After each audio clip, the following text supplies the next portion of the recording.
Okay, guys, alternate ending. Take 43. With so many movies on the net and TV, it's kinda hard being up and film savvy. Do you catch a show while you're on the go? And how do you know what to keep or what to throw? How do you know what to keep or what to throw? Tune in, tune in, tune in to alternate ending. Tune in, tune in, tune in to alternate ending. Now! Please give a warm welcome to the hosts of Alternate Ending. Welcome to Alternate Ending. We're discovering good movies, one bad movie at a time. I'm film school dropout Robert Jarasinski. Across from me is our casual moviegoer Carrie Jarasinski and our very own critic in residence Tim Brayton. With The Meg splashing its way into theaters this weekend, we're looking at our top 5 water movies. Why are you smirking, Carrie? Yeah, Carrie's got a little bit of a shit-eating grin, which always means she has a bit. Like, I'm a little nervous. Yeah, are you planning something? And whenever you have a bit, it always involves us having to like quote fucking Spielberg movies, and I don't like it. But you enjoyed that. You did a really good job. Not as good as me, but you did okay. So here's what I have for you. I don't really want to know about what happened in your personal lives this week, but here's what I do have. So are you sure? Because I had a phenomenal personal life. Did you? No. I didn't think so. Top 5 week for me. That'll play into what I'm about to do. Okay, so we're going to find out about Tim's personal life.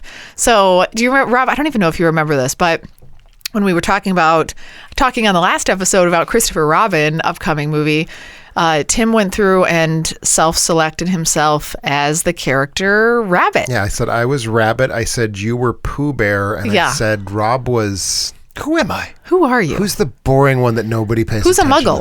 to? He's the muggle. The Muggle? Were you We're Owl? The Woogle. No. Were you Piglet? I'm a Hufflepuff. You're a Hufflepuff. Hufflepuff or Woozle is what, Yeah. having seen Christopher Robin recently. I don't believe you can. Those aren't possibilities. Okay. I don't know who you are. Maybe know who I Tigger. You're ambiguous. Probably closer to Tigger. Neither here nor Maybe there. you're Pooh and Carrie is. I'm is someone I'm else. Eeyore Tigger, which He's is a not weird. Pooh. Rob's not I'm Pooh. Eeyore Tigger blend.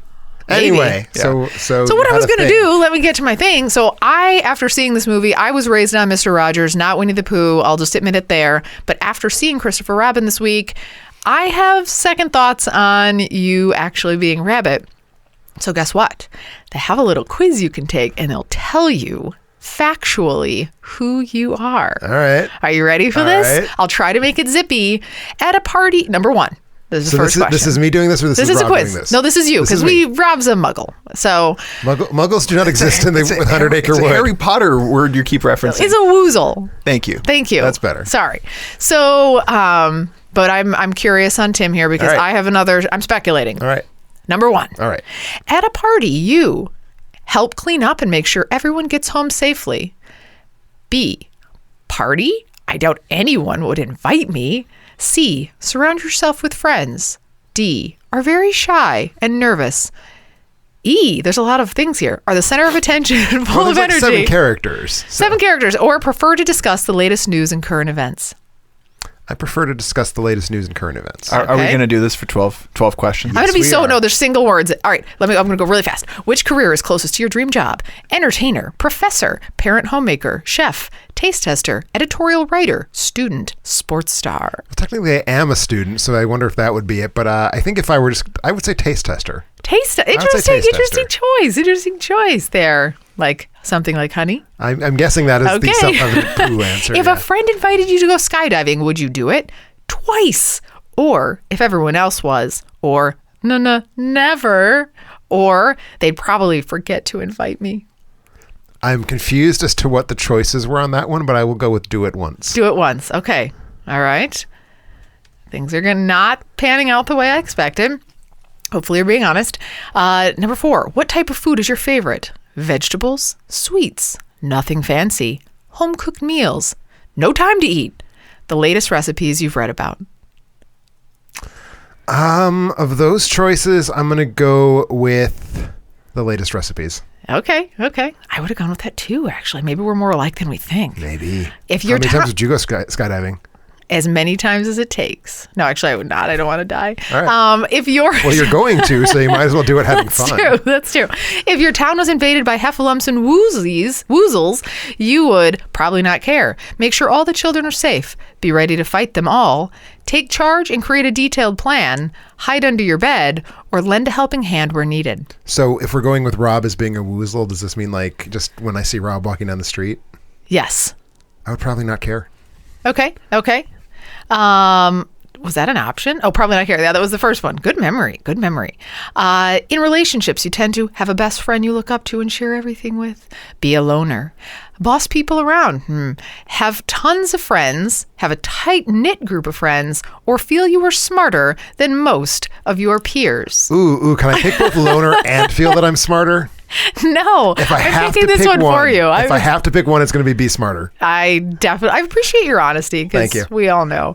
What is the most important to you of the following? Friendship, popularity. Is anything really important? Knowledge, family, enjoying life, or controlling your environment? Ooh. I'm going to go with knowledge. Knowledge, okay. It is power, they say. So what kind of pet would you prefer? I'm just going to answer cat, right? I mean, probably. Cat, dog, snake, parrot, hamster. Cat. Maybe I could have done this for you. At work, you tend to be a hard, loyal worker. I don't think I'll ever find a job. Eager to please. The boss. The one people come to for advice. Or the office clown. I would be the hard, loyal worker. Hard, loyal worker. All right. We're almost there. 2 questions to go. And by 2, I mean 3. Rob is looking agonized. This is the most painful thing that the audience is going to have to go through. This is your Tigger showing. You got to just rant out Not Tigger at all, but okay. I don't know. It's somebody. Eeyore, maybe. What do you worry about more? Money, relationships. Those are 2 different things. Right. Your sanity or I never worry. Is one of the options this bit won't ever end. I'm going to go with I don't worry. You don't worry? I don't worry. Okay. That's interesting. What music do you prefer? Something quiet and thought-provoking? Anything loud? Whatever is new and hot at the moment? The classic songs you've loved for years? Or something you can relax to? Quiet and thought-provoking. Okay. Interesting. And last question. Hopefully this doesn't error out. Which outdoor activity would you choose? Gardening, a picnic with friends, skiing, football, relaxing under a quiet tree, or none of the above? None of the above. I hate being outdoors a lot. Okay. All right. Here we go. Drum roll. Rob, put that frown upside down over there. Rob looks so sad. Robin. It feels like we've ruined the entire podcast. You can always edit this out. You are responsible for the editing. Oh, dun. Here is your poo personality. All right. You are owl. I felt that from the questions that were being asked. That's the way it was heading. Always full of stories and facts. You love to talk about your experiences. You don't always have the right information and tend to talk too much. Sorry. I don't feel like that's an accurate representation, but you are, in fact, owl. All right. I had actual trouble determining the differences between rabbit and owl. Like both of them. Owl is the know-it-all. The pre-adolescent, and rabbit is like really bossy 7-year-old. Got it. Okay. Yeah. Okay. Which is why I was thinking owl. I didn't want to say it, but I was thinking owl. I'm guessing that Christopher Robin probably has a fairly loosey-goosey approach to the characters, but maybe. Totally worth the time. Sure. Rob, just now. Please write in your thoughts. Surely there's a way you can tighten that up in editing. You can be I don't think you can. You can be like. We could tighten it up by cutting it completely out. No, you can just have Carrie present the thing and then just say the word owl. Alternatively, could have taken the quiz beforehand and had the results. That would have been no fun. No fun. Yeah, your lawnmower story last week was so much more compelling than this. Well, the lawnmower story in my head it created an image of Rob's legs being chopped off on a lawnmower, so that was exciting. Yeah, that's true. Well, we did see some movies. Christopher Robin being one of them. So I thought we could jump into our worth mentioning segment talking about the movies that we saw, or we could continue with some more Cosmo-style quizzes, if you prefer. I'll let you decide, Kara. Actually, do you guys want to do this again? I'll do it. So what is the worth mentioning segment of the movies we've seen since the last episode? Which are the ones we want to talk about most? They could be great movies. They could be terrible. We share them either way. Carrie, aside from planning this fiasco, what movies did you see? This wasn't nearly as bad as the quote contest was. Yes, that's true. That was good. The quote contest felt like having pins stuck in my thumbnails. So I caught 3 movies. I caught Christopher Robin, the aforementioned one. I caught a Netflix original, Like Father. And then, Tim, I know you were disappointed that I didn't see Mission Impossible Fallout last week, but I did catch it this week. I saw your Letterboxd review. We don't need to talk about We it. don't need to talk about it. I don't No. want to talk about it. It was Carrie's getting fine. enough hate on Twitter right now too. I am. Yeah. I haven't been on my phone in a while. So she knows where she stands. Yeah, it was fine, totally fine. But I today will probably end up talking about Christopher Robin. All right. So this was directed. This is new in theaters right now. It came out on last Thursday, last Friday. Came out just this weekend, yeah. So this is directed by Mark Forster. Yep. Does he do other things? He does real bad. Okay. Well, I mean, he's had a really interesting career. He's had an interesting career in that he has hopped between genres, between countries even, and yet never managed to make a good film in all that time. Monsters Ball. I don't like Monsters Ball. Oh, at okay. all. But what weird tonally different movies. yeah. Like here are some of the movies he's done. Monsters Ball, which Carrie, I don't know if you're familiar No. with. Halle Berry. Oh, really yeah. depressing with movie with the guy who was married to Angelina Jolie. Yeah. Billy Bob not Thornton. bad. Thank you. Finding Neverland, which probably more, on par with a Christopher Robin type of movie. Stranger Than Fiction, which I actually enjoyed. And then Fiction's okay. and then Bond movie Quantum He of made Solace. Quantum of Solace. Quantum of Solace, and then World War Z. World War Z. I liked World War Z. Although apparently but- World War Z is only like half his. Like there was a lot of Oh. reshooting done. Oh, that's right. I remember that. So yeah, odd directorial career. But yes, Christopher Robin. And then it's written by Alex Ross Perry. This has Ewan It's McGregor in even it. to me weirder than Forster because he's an indie writer director of like very sort of strikingly psychosexual movies. I don't know. It felt seems like that. a weird fit for a Disney. This at movie was anything. marketed in such a strange way. When trailers would come up with this, I would continually ask myself, is this supposed to be a kids movie or is this meant like an adult a drama? little darker, yeah. And what did you end up finding out, Care, from I watching think this? probably it's intended for both in The different answer ways. is in fact yes. Yeah. To both. Yeah. For me, that was my The takeaway. kids of really seeing it. liked it. Our girls liked it a lot, and I actually walked away really enjoying it. My hopes were not high on this one because they looked a little weird in the previews. I thought super awesome message. I thought Ewan McGregor was fantastic. I really thought he did a great job, and the story itself was tied up in a neat little bow. It had the what's the life-facing thing that we all need to deal with? Rob, you could probably empathize with the storyline a bit. Well, the storyline is essentially Hook. It is Hook. For Yeah, those now that familiar, you're saying That's a that. great movie. yeah. Well, it's this. I mean, it's Christopher Robin has grown up, and he's had to grow up, Mm-hmm. grow up for a number of reasons. I mean, He's just old. Yeah, Like and Peter then- Pan, he's not a magical but he's being. lost his childhood somewhere Yeah. along the way. So He has to go reclaim it, he's- and I actually, even as you're saying that, I actually really enjoyed it. I thought it was a 4-star movie. Yeah, I ended up giving it a 4-star rating too, probably because it was very relatable to me, and very sweet. I mean, our kids liked it. I was a little worried because it went back and forth between adult drama, but they disguised it well enough where I don't think our kids No. picked up on some of the things that we got from We the movie. winced at, yeah, totally. But yeah, Is there a scene where Ewan McGregor like fingers Haley Atwell? Because I would see it if it has. they that. left that one on the cutting room Damn floor. it. Yeah, you'll have to get the Blu-ray. Like in a tasteful Director's British cut. way, like they're like sitting in the Albert Hall listening to like "God Save the Queen" and he's just got his hand. Now down that you're it. saying that, I did hear God Saves the Queen on there. So maybe I recommend seeing this. I'm when you do go see it, I'm going to be really interested in your perspective on the direction and the coloring. I thought the color, like the design of it, felt really great to me. I don't know. Yeah, sweet little movie. Yeah, I'm happy I saw recommend it. catching it. Tim, how about you? Well, I saw 11 movies in the last week. So, slight down week for me, unfortunately. I think it was 13 the last couple. But the most recent one I've seen and the one that I'm definitely the most jazzed to talk about is a movie called Blindspotting, which we talked last week about Sorry to Bother You, the Boots Riley film. Blindspotting touches on very similar themes and was being shot at the exact same time in Oakland. So, like, the two film crews were, like, sort of aware of each other and interacting with each other. This is a film, semi-autobiographical screenplay written by David Diggs and Raphael Casal, who play the lead characters. Diggs plays Colin, who is an African-American in Oakland, who has just, at the start of the film, he's just released from prison after committing some, at that point in time, unspecified felony. And then it flashes forward to 3 days shy of a year later as he's just about off of probation.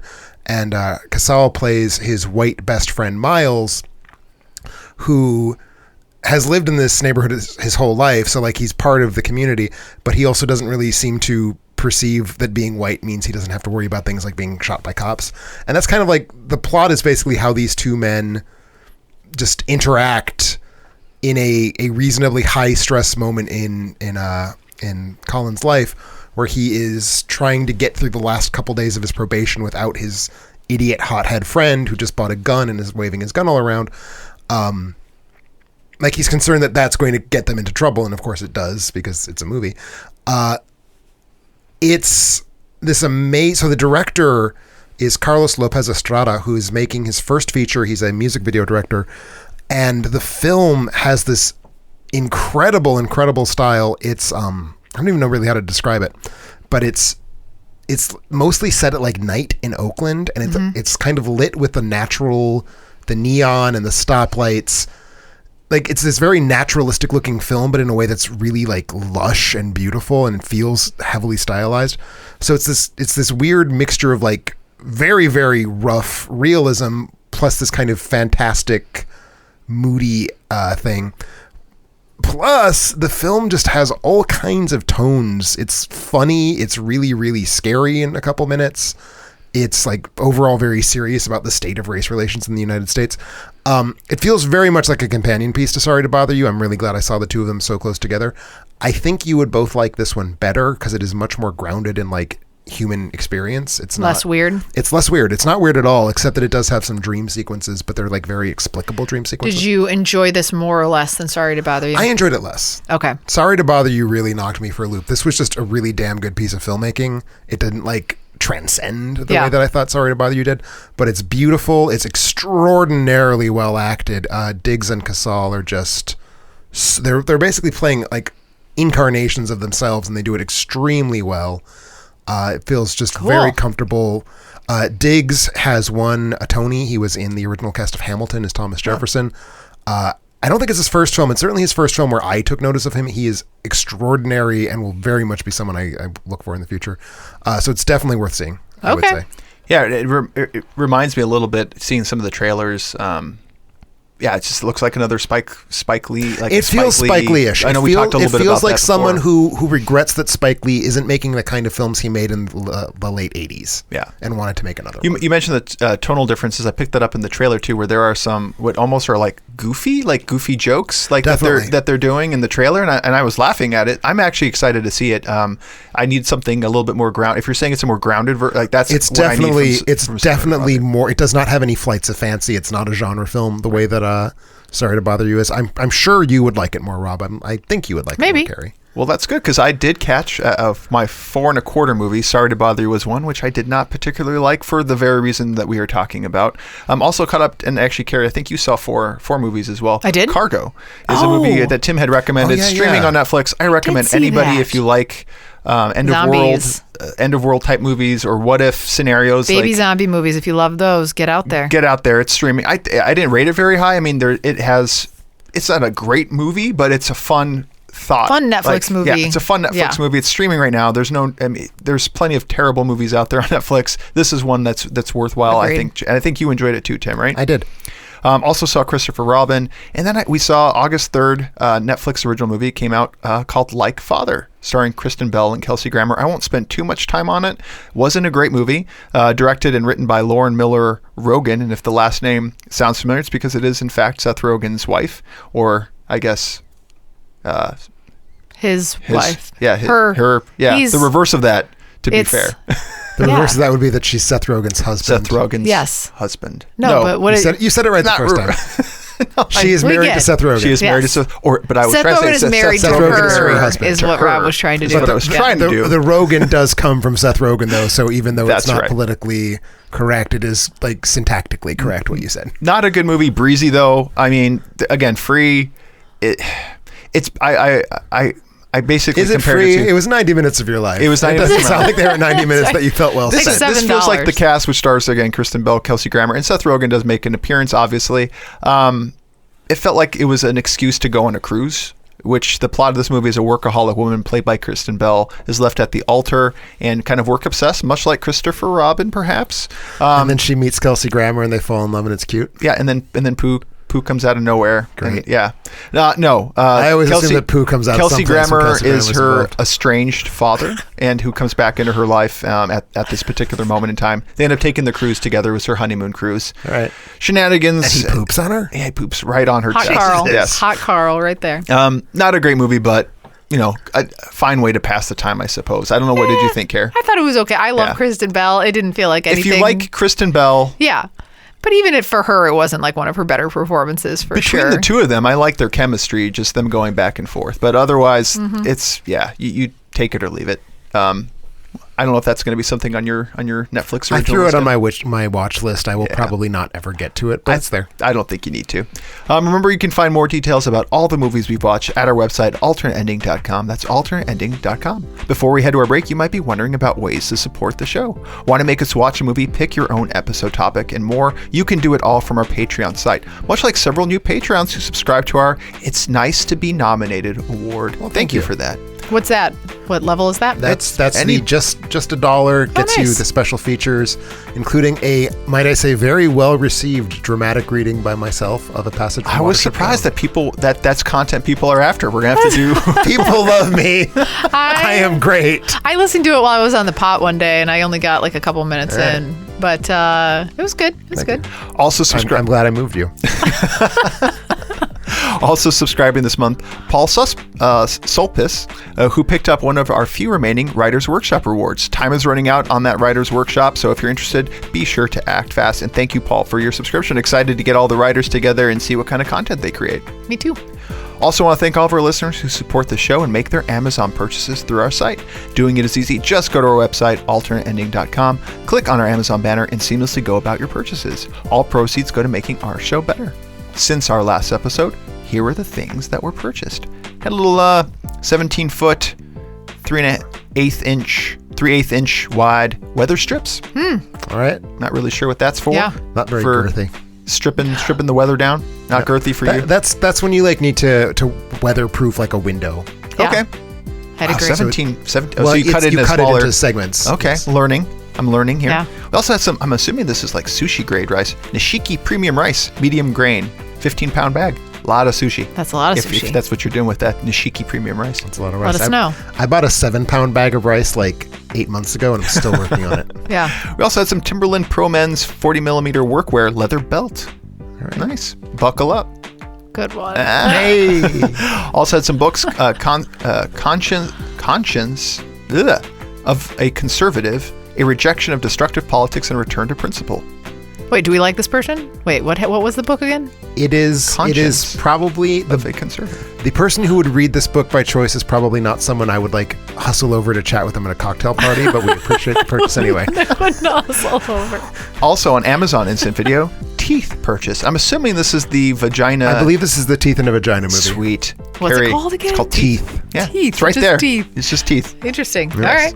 Carrie's really excited about the Teeth in Vagina movie. I would watch yourself tonight, Rob. Also had an Amazon free trial movie channel subscription picked up. So appreciate that. Nice. When we get back, our top 5 water movies.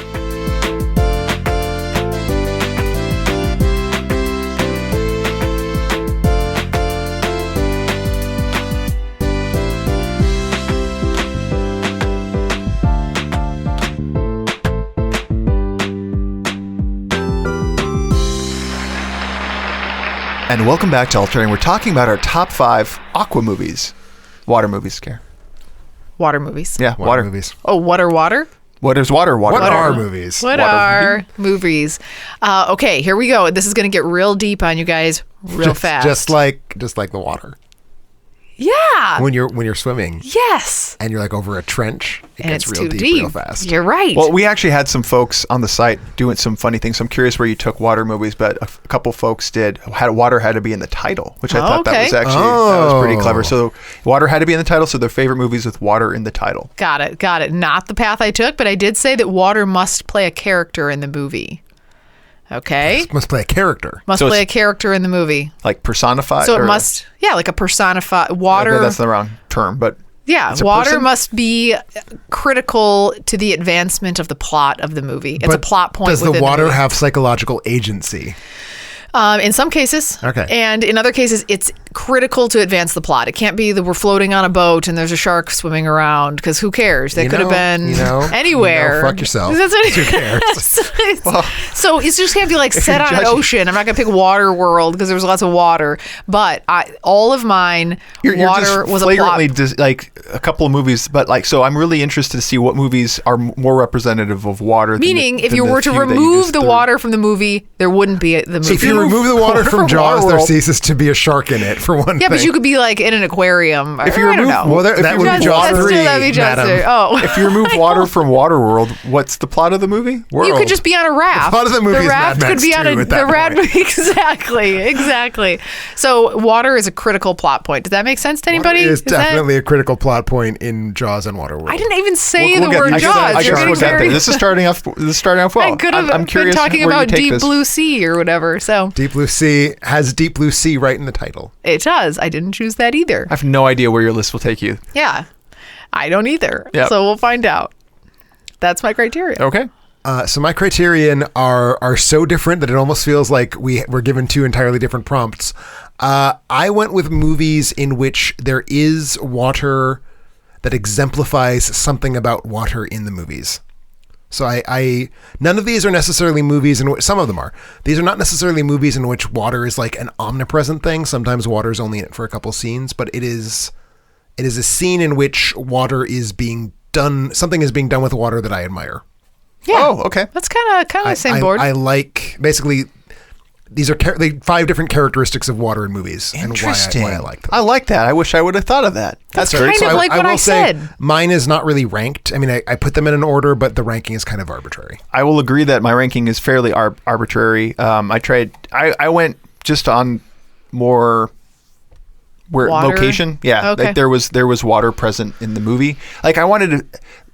Watching the movie, like I feel like I could smell the salt water kind of wafting off the screen. So a movie set on the Great Lakes for its entire running time would not be a water movie. Perhaps. Do I have I any? don't know that do I have any Great I don't know Lakes? that there is such a thing as a Great River Lakes Wild? movie. All Not of on your my list? movies are ocean based. I will say that. But yeah, I like where you're going, Tim. I ranked not in order of my how much I liked it, but how much water was represented in the movie, plus with a little bit of a mix of how much I liked it as well too. But Okay. yeah, a little back of the napkin kind of calculation there. Alrighty. All right, number 5 to you, Care. Number 5 to me, and this is where it brings in lots of water, and water necessitates life and transformation in this 1984's Splash. All right. Okay. Yeah? You've seen it? Yeah, of Mermaid course. movie, Tom Hanks, Daryl Hannah. We were all born in the 80s. Of course, we've all seen Splash. I loved this movie. This is the least personified water, which is why it's last. I'm going to keep saying personified. It's probably the I keep waiting for Tim to correct us. I'm just not sure what concept you're gunning for with You'll see as I go up the list. Once I've seen your list, I'll know what you're saying, and then I will retroactively. I appreciate that very much, Owl. So I think I love this movie. Tom Hanks is rescued by a kid from a mermaid. Doesn't really know. Kind of mysterious when he's drowning. And then as he gets older, he encounters again Daryl Hannah as a mermaid. But she needs to she becomes a human. But then she needs water to stay alive. Exactly. It's so good. The term I think we're trying to go for is anthropomorphic, like where you make it human-esque, where it's. But I don't know if she's describing anthropomorphization. Yeah, so I think how I'll does just that say in it's Splash? critical plot point. It's a vital plot point to the movie. And I mean, That's what I'll say. certainly it's so important to Splash that the title refers to what you do with water. Exactly. So, I mean, there's no disputing that one. Not on your lists? I don't like this movie. Oh. I find you just don't like Tom Hanks and Daryl Hannah? I find it to be... Those 80s high concept comedies, I don't think by and Loved large them. I think a lot of them didn't age super well. Probably not.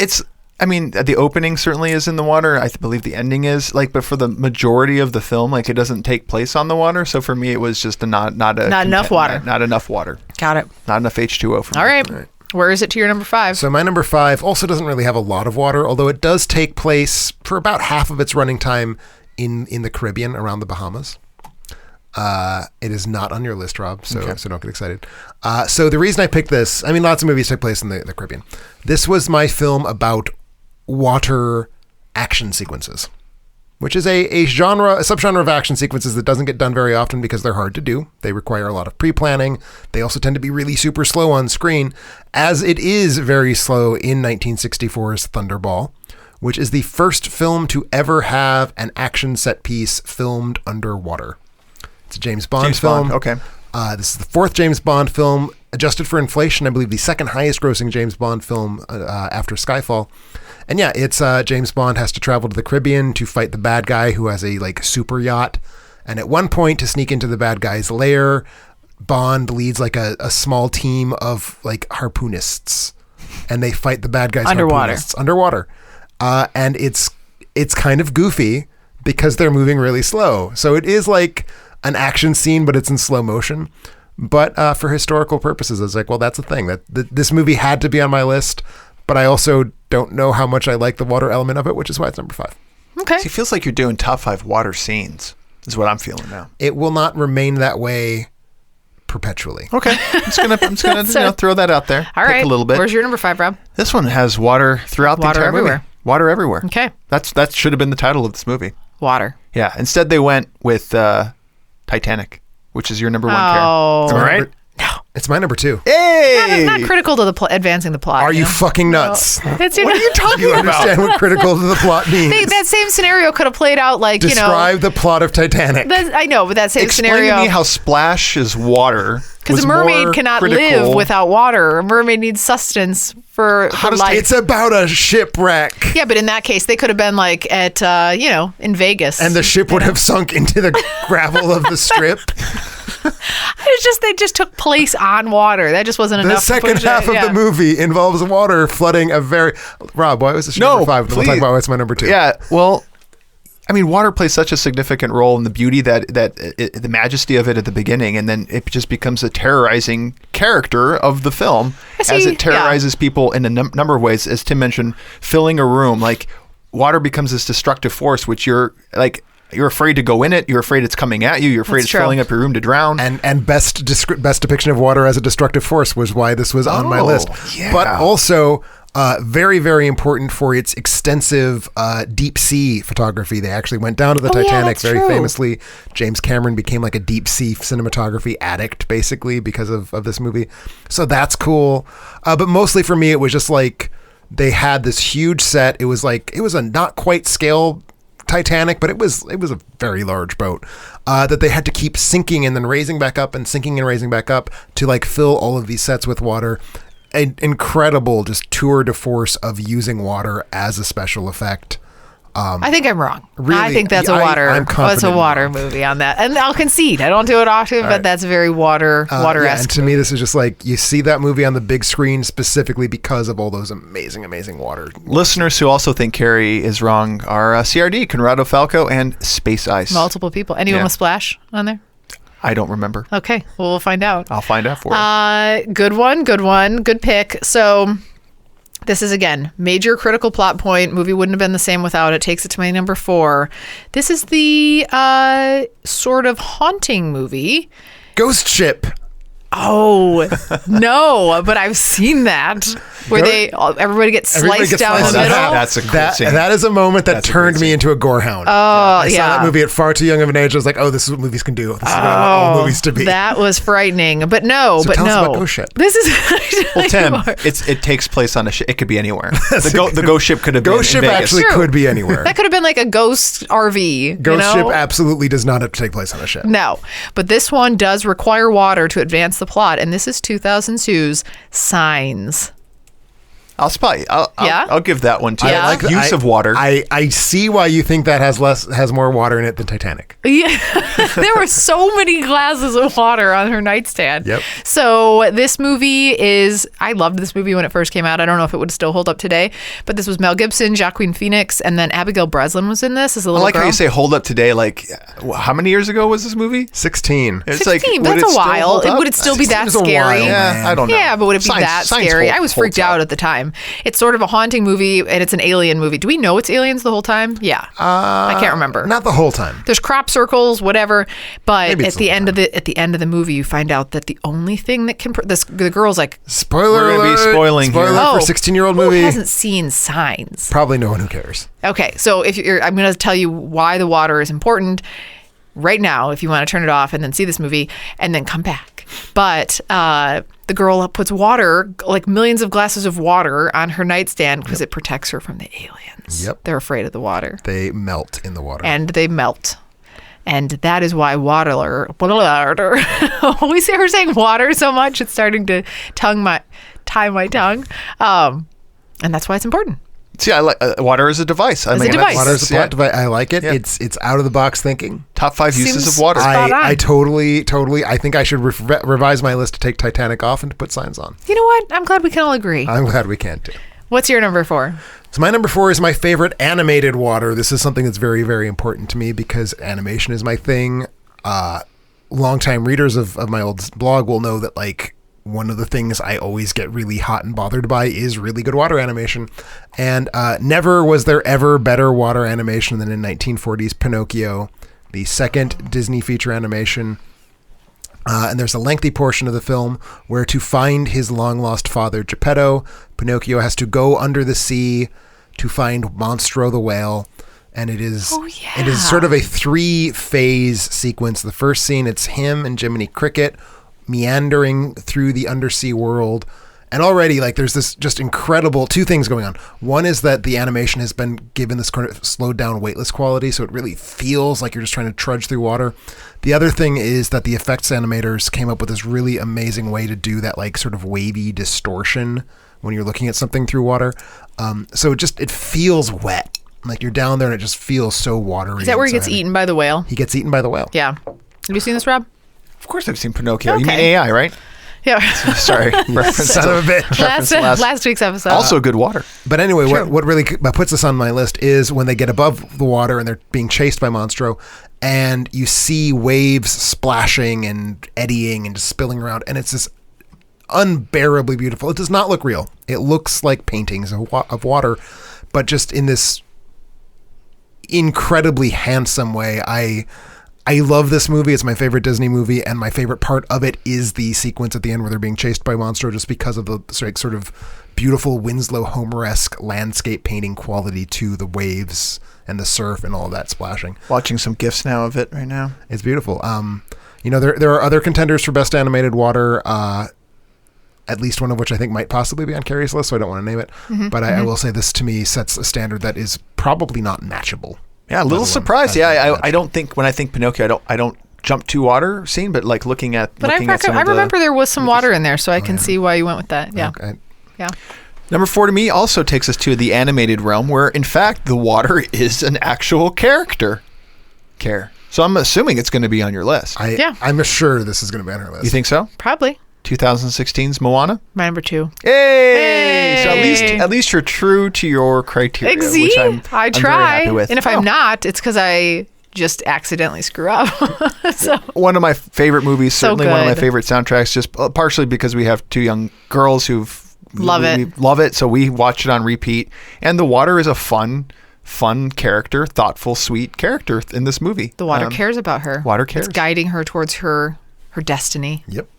That's all I have to say. Yeah. And it's extraordinarily well animated. Is it water. well? I mean, that's the kind of stuff It's I don't pick beautiful. up on, but it looks cool to me.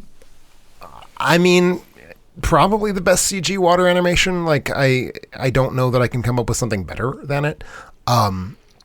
The whole movie takes place on the water, which is actually one of the things I don't love about Moana. I think it's a little monotonous visually, but it matters a lot that all that water looks great because there is so much of it, and it looks great. Yeah. And it, like you said, it also plays a central key about to the plot in the sense that this tribe that Moana's family is afraid of journeying out too far in the water. Like, water plays such a big deal beyond just being one of the characters in the movie. So This film also has some really good storm scenes. it's a great storm scene. Yeah. It's also Storm scenes. When water-based. Water Taka coming down from the comes. sky rather than up from the ocean. Agreed. Would never, if you somehow miss this one, it was definitely a good one to catch. Cool. Number 3, do you care? All right, number 3 to me, the movie is actually about water. The entire thing is about water the whole time. Okay? Okay. All right. It's because they are examining the water because it's contaminated. This is 2000's Aaron Brockovich. All right. Water movie. So much water that's contaminated. It is every bit as much a water movie as Signs is. Totally. It's totally. true. So if that's our Thanks. litmus test for it, yeah, you've passed. So this is a Steven Soderbergh guy did this, right? Steven Spielberg made this movie. Ocean's 11, that guy. Susanna Grant wrote this one. So Erin Brockovich, she's the single mom. She goes out and she acts sort of like stumbles upon an issue. Are they doing fracking? I don't think fracking happened yet. No. That was Promised Land. I'm combining I the think two. they're using water. Also a great as- water movie. I think it's It like is. runoff or something. Runoff, and it's contaminating the water and people are getting sick. So even though she has no money and she's in kind of a tight spot, she ends up going in and becoming this lead investigator into the system. Julia Roberts, Albert Finney, Yep. all these people, water, examining all the H2O. The boyfriend is somebody. Is it Aaron Eckhart? Aaron Eckhart, Yes, yeah. with the But beard, like a biker motorcycle- beard, yeah. biker version of Aaron Super Eckhart. cute. I loved this movie. I thought Biker it with a was- heart, if I remember. It was. And there's the great scene where she gives them all glasses of water and they start drinking it. And then she's like, booyah, that water's from the place Yeah. that you're poisoning. And they all spit it out. And Yeah. It's funny. It's so good. funny. Water, though. Totally. Yep. Thanks, guys. If there was no water, she would have had to investigate any number of other environmental disasters. But it was water. But it was water. Again, Yeah, not Titanic what I could've- think of when I could've think been water anywhere. movie, but that's fine. It's matching your list somehow. I thought we were going to overlap more here. I don't know why you thought that would be the case. I don't know either. So that's my number 3. So is that where are you, Tim? So that is my number 3. Okay, I thought we'd done my 3. So my number 3 is... It's a film that mostly takes place on the water. It has water in its title, after a fashion. It has a body of water in its title. But I mostly picked it for one scene, so I'm still Rob's like, Tim, did you just pick your favorite water scenes? Isn't untrue. And it is my favorite water as an acting implement scene, let us say. So the movie is 1954's Creature from the Black Lagoon.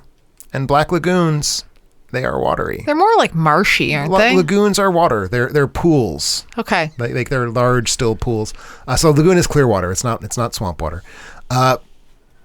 Creature from the Black Lagoon is this amphibious gill-shaped, like man-shaped gill being who falls in love with a woman who is on an expedition into the Black Lagoon.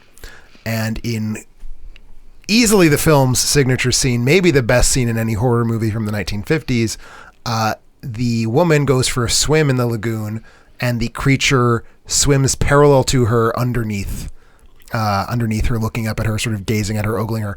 And it's this incredible, just like sort of ballet, almost like an underwater ballet type thing, where there's this kind of very sensual quality, but it's also creepy because after all, he's this monster. He's not. Is she into him? She doesn't know he's there. Oh, okay. She's being He's stalked. creeping on her. He's Okay. creeping on her. All right. To the monster underwater was played by an Olympian, a swimmer who went to the Olympiad. Olympics. Yeah. He was a swimmer who went to the Olympics. They threw him in the monster suit so he could like navigate in this bulky foam rubber thing. Looks very smooth, very beautiful. Every shot of the monster in this movie swimming in the water is just gorgeous and perfectly executed. But this scene where the monster and the girl are sort of like having their weird, creepy dance is like so far and away the most interesting, beautiful part of it. And the movie does entirely take place on a river and in a lagoon. Well, So that's fine. I mean, you it's picked a- your favorite it's- scene of a water movie. There we That's- go. I mean, There we go. I'm fine with Do it. they ever meet up though and fall in love? no, You have to watch Shape of Water for that. They meet true. up, but they do not fall in love. Okay. Because he is a monster. And she is scared of him. So they weren't doing some sort of commentary at the time where they bonded. The commentary is that you should not have sex Go with in. people who don't look like you. Gosh. It was 1954. It was like you are. Shy away. Not you haven't seen this one, Rob? No, I've seen Shape of Water. No way. No, I've never seen you it, should yeah. see this movie. It's Yeah. a great movie. I Well, think it's I coming like back. it. They're remaking all of the Universal horror Fuck movies. your face with a stick. Hey, The Mummy was something. excellent. So my number 3, another animated movie, which I'm expecting perhaps on someone's list. Maybe. I don't know. I feel like we covered all of the water animation. No, this one is probably more noted. Do you have for... Ponyo on the Cliff by the Sea? No, I don't. You should. Many people had Ponyo. It was my next one after Pinocchio. Okay. So did you limit yourself to one animated or? Pretty much. Okay. This one is 2003's Finding Nemo. Okay. Whole thing Oh, takes place. That makes a lot of Again. sense. It's a water movie. It's like Not enough. They're fish. They're fish. They're fish. It's not enough. It's a Where water do fish live? I know. This was in the desert. It's like a million How would the fish movies. There's you know? like 3 fish Like, movies. There's so many fish There movies. are no fish movies. Because I should have done the Blue Lagoon. There's water there, you know? It's like there's just, Sure. it's just water. Yeah, it's a set piece. gotta For do me, something like the more. setting was part of my criteria, so I'm meeting my criteria. Finding Nemo takes place in the ocean. A little Sure. bit out of the ocean as well, but then you move into the aquarium as well. The aquarium that is full of what? Full of the water. It's full of water. Yeah. Yeah. If it was a dry aquarium, maybe it would have been That's true. Nemo the gecko. I don't need to Maybe that's what they could have found. That's right. remind everybody what the Who movie is crawls about. all the way to Australia. You know, the gecko. But cute movie. It's still one of my favorite Pixar movies. WBT and Victor, Billy the Kid also had Finding Nemo as one of their top 5. It has not aged as well as I hoped it would in 2003, but by 2003 standards, just insanely good water animation. Because this is CGI as well animation, right? So you were saying, I mean, Moana's 13 years later, but it at the time for water animation. Oh my God, it was unheard of for water to look as good as it does in Finding Nemo. All those like wonderful undersea shots of just like everything. Well, the currents and things that they managed to separate out kind of distinctly kind of different areas this of was ocean like, water. This was a radical achievement Very good. in 2003. Thank you, Tim. Radical. You hear that, Care? It sounds really radical. But I do agree, water is not as important to the story of a fish as it is to Aaron Brockovich's story. That's exactly. That's also true. It's true. exactly. Yep. So all right, took your number 2, Care? That You was left with number no. one? You took my number 2. All right, so you're left with just your number 1? Just my number Just one. my number 1. Okay. Well, I will. So we're hopping right Is over to there your any number 2. chance we're all going to line up? No. None whatsoever. Well, Rob and I might. Yeah. Okay, I might too. I might surprise Actually, you. I think we might line up. Carrie disparaged my number 2 earlier, so I'm going to talk about it anyway. I'm talking about one of the biggest box office bombs. It's not really it made money, I think, over time, but at the time was thought to be one of the biggest box office bombs, starring Kevin Costner. And you could pick a number of movies starring Kevin Costner that were box Pick office. a number of post-apocalyptic epics starring Kevin Costner that were box office bombs. That's right. The one I'm going with is water-based, so I'm going with Waterworld. All right. You went with Waterworld. It's a movie that takes place Again. It is a movie that takes place on the water. takes place on the water. Oh, jeez. They spent so much money. It's called Waterworld. Kevin Costner Yeah, spent sure. $22 million of his own money to help fund this disaster. It was of a movie. waste, yeah. It was. It was absolutely a waste. Part of it was apparently, I don't know how much of this is true. Again, IMDb notes here, but apparently Kevin Costner demanded that the visual effects crew hide his receding hairline digitally, which at the time in '95 was probably not very easy to do. This movie takes place on the water. It's a Yeah. I love that you have to keep saying that I because know. you have nothing else nice to say I don't about have it. what else is there to say. It's So much Dennis water, Hopper yeah. with an eye patch. Yeah. It is it's Mad Mad Max too, but It with is Mad water. Max Yeah. with water. Yeah. It's just so much water. There's a map. Apparently, it's Yeah. in our face the whole time. Yeah. That's why my number I one's saw this Message in in a theaters. Bottle. Did you see this in I theaters? did not see this in theaters. Mine takes place on a lake, so we'll go with I Message in a have Bottle. a copy of the shooting script that was like actually like a production copy of the shooting script. It was kind of a white elephant gift because who the fuck would want to own Waterworld? Director Rob, Kevin Reynolds apparently. also brought us, thankfully, Robin Hood, Prince of Thieves, 187, The Count of Monte Cristo. He's back with Risen. I don't know how this man gets work. Oh, he's back with Risen. Well, I mean, back. So you know what they let Risen him. is? No, I know what Risen is. I don't know how it's they a let murder him. mystery about the crucifixion. Who done it? Don't ask cares? me. It's probably Pontius Pilate. No. Hey, not bad. I remembered. Yep, I like it. That's Call a back to deep our cut. That's religious episode. That's for our very loyal listeners who know that one. Who stuck around for a long time. Listener Susan Sheets also had Waterworld, so we're at number 1, and I have some confidence that Tim and I are going to line up. We better. Yeah. Okay. I have think confidence so. that you and I won't, though, Carrie.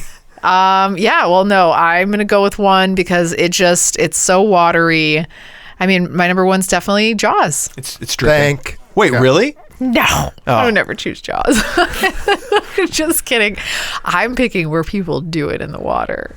So you did put the Blue Lagoon on. I know. Oh, that was so in good. many movies, does sex take place in water? Yeah, but this The is English patient. Showgirls. You have Showgirls. I haven't seen it I want yet. to change my list. I'm sorry. Hold on a second. Did they do it in water? So hard. We've talked about this. Did we? Yes. I think I blocked it They out. do it with some real emphasis in water. Really, like a hot tub? Like a swimming pool. Oh. And it looks like she's trying to churn butter. God, gross. Anyway, what's your number I one? don't know what that looks like. To me, this is one of the most seductive movies based on water, romantic, and whatnot, is The Shape of Water. 2017's The Shape of Water. Is that the Showgirls? He's gift. That's what it looks like. Is that? That's not in even Fast sped up. Forward? No, it's not. Why is he like beating her body with the pool? Because someone thought it looked sexy. I feel concerned. Tell us about The Shape of Water, Let Carrie. me tell you about The Shape of Water. If you missed this was 2017's. It won some stuff. It won the Best Director, Picture Oscar. right? Best Picture Oscar. And Best Director. Best Director for Guillermo del Toro was the writer and director on this. Sally Hawkins is in this. Octavia Spencer, Michael Shannon, major creepo. But this is set in the 1960s, and this lonely mute woman works in this top secret government facility, and she develops a lustful relationship with a fishman who needs to stay in water, but she helps him escape. Has to keep him in water, but then they start getting frisky in the water all the time. The bathroom scene. Yeah, that was cool. Bathroom scene, you know? The bathroom scene is a scene that happens, all right. Did you like this one? I didn't. So that surprises me because it was so weird, but... I don't like movies because they're weird. I just sometimes, like movies though, that are weird. But to me, this is the epitome of water playing a critical It is plot definitely point. water play is definitely part of this movie. Yeah. That like of all the movies on your list, this is one that I say is a water based I like movie. I like the sort of Tell me more the about what you beautiful like. Yeah. arc of Shape of Water plus Splash. Like I think they create a nice looking. That's right. That's why it comes full circle. So that's my number one. All right, Tim. Jaws. Yeah, Jaws. no question. But Of not course for, it's but, fucking but Jaws. unfortunately not for me, Tim. I'm going to disappoint you. Really? Yeah, it's not Jaws. I'll be honest. I think maybe I've seen it once, but a long time ago, and I don't really remember it very well. I know it. I know. Kara, how about you? Have I've you seen seen Jaws. this? But recently? Yeah. Within the last The way 12 Tim years. talks about it so affectionately, I feel like I owe it to myself. I owe it do. to him, You owe it to the me. universe, to rewatch this movie. Yes, you do. This has shown up on a number of your lists. I think it's one of the best movies ever made. What's your favorite quote from the movie? I hate you a lot. They say that in there? You're going to need a bigger boat. No, my favorite quote is actually probably for that you get the head, the tail, the whole damn thing. Because I can't say the Indianapolis speech because that's an entire fucking speech. Anyway, so Jaws is Jaws. I mean, it makes sense. And Rob is an asshole. I am. And Carrie's an even bigger asshole. And this is the movie that had one of the most notorious water-based shoots ever. Half the movie takes place on a boat. They didn't know what they were doing. The water kept shorting out their shark prop, so they couldn't make it work. So they had to come up with all sorts of like crazy jerry-rigged things like the barrels, which turned out to be a work of genius. But yeah, this is the movie that like it demonstrates why shooting on water will murder your budget, will murder your schedule. But unlike all the other movies where that's true, such as Waterworld, this one it turned into a masterpiece. Like it is a just flat out perfect movie, and in which part of the great pleasure is just they're in the middle of a very large ocean and there's a very large monster that's going to come up from the depths. Are you describing this movie? No, I'm describing what about the movie. Oh, I'm not going through the plot of it's a Jaws. shark movie. I'm just saying, here's what makes it a good water movie. Okay. I get that it's not as good as Sign. I think the tagline like you'll never go into the water ever, or I don't know, without You'll never go into the I don't water know. ever again I don't because know. of Jaws. I don't remember what the Just when you tagline thought it is. was safe to go in the water. Just when you thought it was I safe. think that's to go actually in the the water. tagline for Jaws 2, which is a bad movie. Jaws is a good movie. that You could have, both need based to on your rewatch. criteria, though, you could have picked Anaconda. They're on a boat for like If Anaconda the was whole good movie. and Yeah. also was noted for the difficulty of its sea-based shoot, yes, Sea-based. it is not. That's why this one made my list. This is like the most famous, like when you shoot on water, it's fucking hard. It always is fucking hard. Yeah. It's hard for Titanic. It was hard for Waterworld. It was hard for Jaws, but it was hard for Jaws first. All right. Also, Jaws is a masterpiece, you asshole. My number one, I remember seeing as a kid and just being, it was really the first introduction for me of great use of CGI. I still I want to see if it holds up. I'm kind of Give us a nervous clue. to watching it. It is a water-based movie. In fact, there are water kind of creatures. I think it holds up. Tim knows where I'm going. You do? Tim had actually said that James Cameron first love of deep sea camera exploration Mm-hmm. kind of came with Titanic. I'd say it maybe came a little earlier. Well, it was faked in this movie. It was fake. It was, well, he doesn't Okay. really, Oh, he no, really of goes course. down. Yes, he doesn't go with 20,000 leagues or whatever to 20,000 Leagues Under the Sea. No. No? I was trying to set up the movie. Oh. He doesn't go underwater to film it, but I'm talking about 1989's The Abyss. Oh, I've never seen this. I think it's great. I think it's good. I think it gets a lot of shit that it doesn't deserve. What shit does it get? It gets a lot of shit for being... So, it has the issue where it's got two cuts, and the theatrical cut is incoherent, but the director's cut goes on way too long. So that's a problem. But really cool, really just... I like the way it sort of transposes truckers to the sea. I think that works. I think the visual effects are really good, but it's your number one. So No, it's Truckers to the Sea is great because for me, it's basically like a little alien... it's a lot alien. It's a lot alien. You have these kind of It's a water alien? collar Kind of. Okay. Kind of. You have a blue collar civilian kind of diving team. They're trying to find a lost nuclear sub, and then all of a sudden they encounter an alien aquatic species. And the way it's displayed on screen for me at the time, I still remember the creatures, and then then when they go out into the water, just being, just feeling great. Like Nice or mean alien? Sorry, Nice or mean? I'm not gonna. I don't You want can to feel tell like me. I spoil it. No, I don't want. I want you to In discover the it middle? for yourself. Okay. I Do you own this so I can borrow it? I don't know. This movie's never been released on Blu-ray because isn't? Oh. James Cameron's weird about letting his films out on Blu-ray if he doesn't personally oversee them, and because he spent the last 10 years making Avatar 2, damn it. he Yeah. hasn't had time. I'd love to see a Blu-ray version. I mean, this is meant for the big screen. I'd pre-order that shit. Yeah.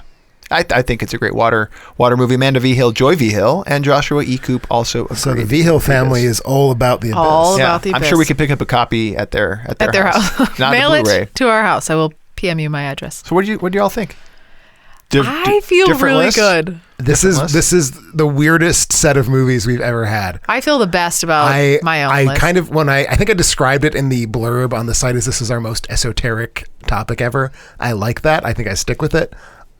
This was fun. We need to do more of these like weird shit sort of ones. Well, you both took it in places I wasn't expecting. I don't think any of us were expecting Carrie's. No, and what bothers me the most now that Carrie's done with her list is that she had Splash, but really Little Mermaid is almost a very not the exact same. I plot wanted point. one animation, Moana. Oh yeah, Yeah.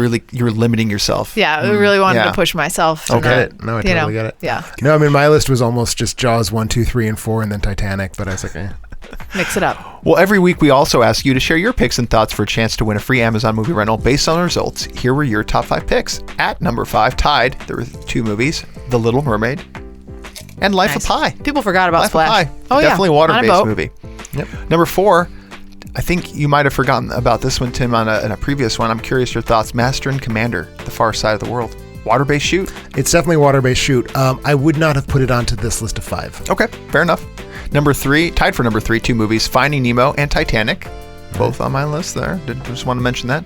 At number 2, The Abyss. Nice. And far and away number 1, likely as it should be if I'd rewatch it, Jaws. yes. Our lucky Yes. winner this week, Amanda V. Hill. She says her list consists of thriller and more lighthearted water movies. At number 5, she had Dangerous When Wet. Not familiar with that movie. No, me either. Number 4, Abyss. Number 3, Cutthroat Island. Love Cutthroat Island. It's one of the greatest bad movies. That is a choice and a half. Master and Commander, and then at number 1 she had Titanic, as well as a shout out to the first Pirates of the Caribbean, Splash, Finding Nemo, Bathing Beauty, is that a thing? Bathing Beauty? That is certainly the name of a movie, yes. And The Little Mermaid and Waterworld. Amanda, shoot us an email at contact@alternatending.com for details on how to claim your free Amazon movie rental. If you want to win a free Amazon movie rental like Amanda, be on the lookout for our spoiler alert or top 5 movie posts on Facebook and Twitter to share your favorite picks. In closing, I want to thank everybody for listening.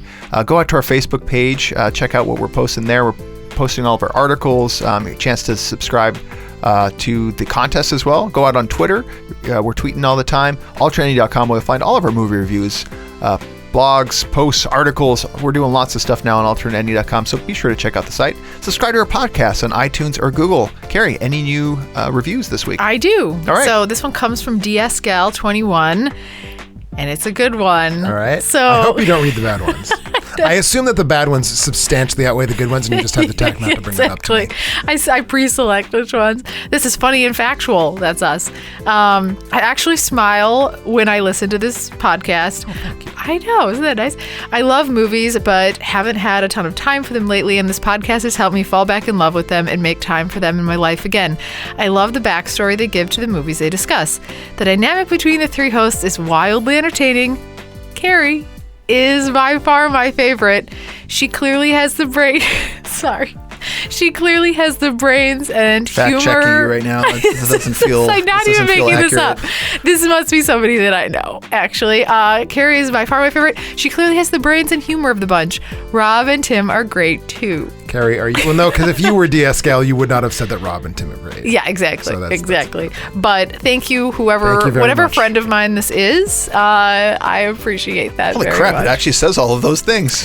I know. That's why I'm laughing. I believe she was telling the truth. I believe it's a those joke. Those were sincere but laughs. Those I were know. not fake laughs. Yeah, I believe that Very it good. was Thank very you, nice joke. Diascal. Yes. Thank you, Diascal. Appreciate the thoughts. And also want to mention, don't forget about Patreon. That's a great way to get access to exclusive content.